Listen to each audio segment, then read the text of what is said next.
How is everybody? Okay? Still very cold in this beach. So, Rafael, tecnica.antica.com. And today, it's a bit of a controversial title. Let's play with your larynx.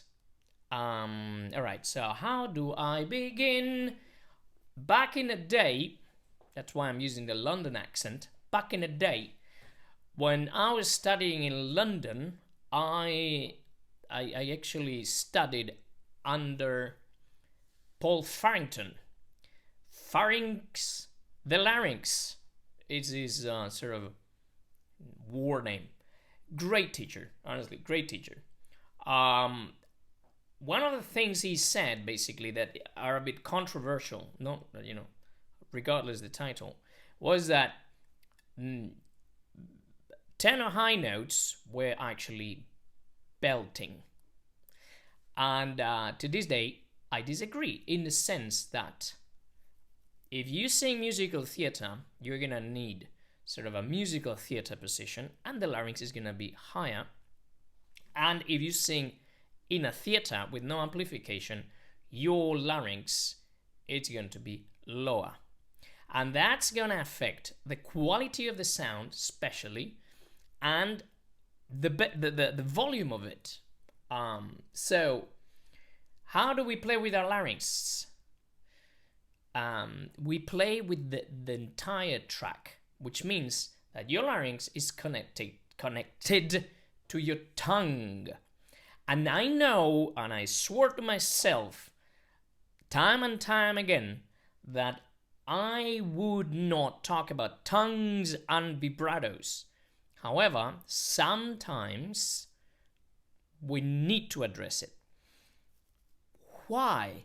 Because some people out there negotiate the higher register in sort of a heady voice and goes both for male and females and with a high larynx, and thus the sound that they produce is kind of baby-like.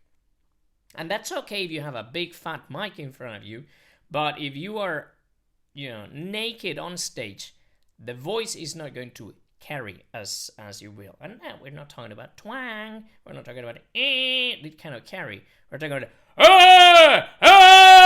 that kind of carry, that kind of big sound that we're used to in big theaters. So what happens? It's not about manipulating your larynx at will, as like Jose Cura used to do before he went for a high note back in the day. He would go, and he would put that sort of face, and the larynx would go down, and he would jam it there, and he would take like 3 positions to sing a B flat. And I know some of my students are laughing at it, but that was the case. So right, this kind of 3 position B flat. So basically to get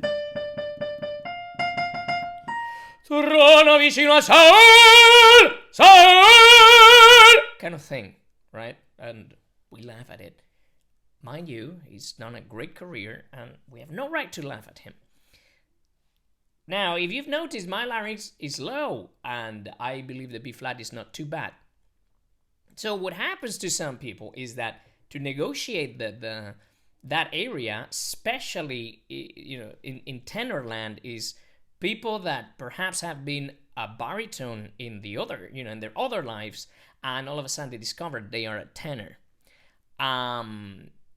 So they negotiated, right, before taking on board the tenor inner self being, that they at some point in their voices they're gonna have to shift gears and go into Cupido land, being all angelical.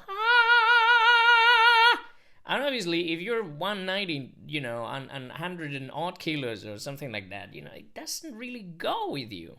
That kind of honey tone, angelical voice. You are expecting a monster to come out and eat you alive. First row, second, third, fourth, 15th, and actually, the stalls up there, everybody to get that blast. And you don't get that with a high larynx. You don't. You don't. Just like the sound's gonna be pressed unless there is a hidden mic, and you do the trick, and that's how you sing La Boheme at the Royal Opera House, Covent Garden. Check it out. All right. So enough mockery. Just compare these two sounds. If I were to sing something like an F, and I would belt it, my larynx, it would be high. Ah, ah,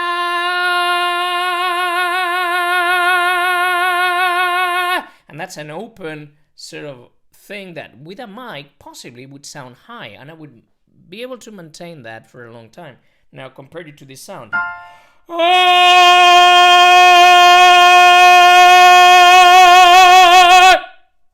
I think there's a difference. And I suppose that you've seen that the larynx all of a sudden, boom, goes down. Okay, that's an open sound. What if I cover it? I'm gonna go from that pinchy, pinchy, pinchy, tiny ah into a covered deep sound. So ah,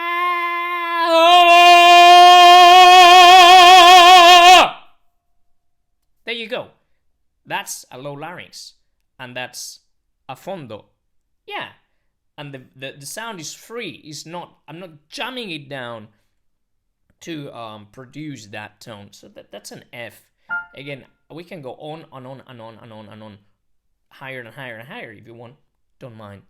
A flat, for example. And yes, again, this was something I talked about in my last video.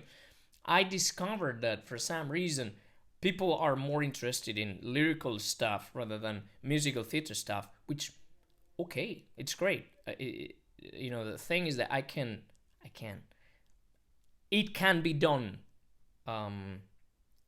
through the same person, which means if you're not closed-minded, a classically trained teacher can also give you a good insight on belting and contemporary singing. Let's go back to it. So if I'm on A flat, and again I want to do this,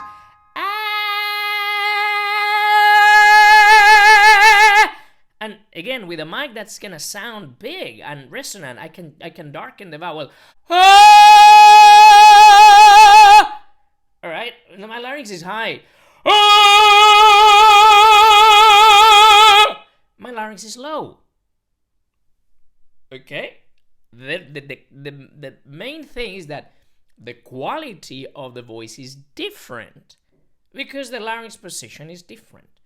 And then you can go inside the whole mechanism, or what is the cricoid doing, the cricothyroid, the cricoid, you know, the thyroid, the arytenoid, whatever you want. But the larynx plays a huge protagonism, if you may, on that production. Thus, if you're gonna sing classical music, if you're a baritone, you're a bass, you're a tenor, you're a woman, you're a soprano, mezzo, and you want to give the money notes space and really make them ring, you need a low larynx. Unless you have a mic, and then you can play around with those thin sounds. The other thing that I believe is happening is that is vocal fold mass. When I'm on a, you know, on this sort of head voice, I'm using less mass. That's why this exercise is fantastic, because I go ooh, and my larynx is down, and imagine that these are like thinner vocal folds, and these are going to be the thicker ones, all right? So this is going to be head voice, this is going to be full voice. So I go from these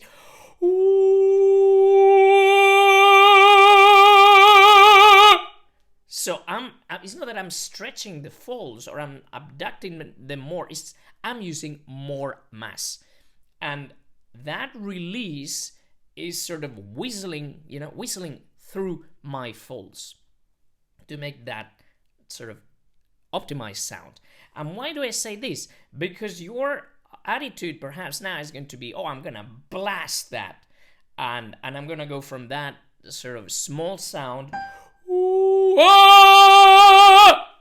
and all of a sudden I attacked abruptly, and everything gets jumped. It's like pulling the handbrake.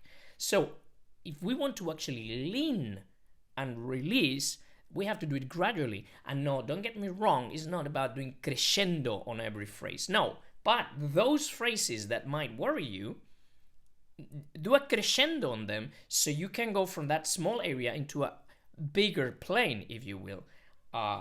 So I don't know, I always play with the same examples because I find they're very, very useful intervals.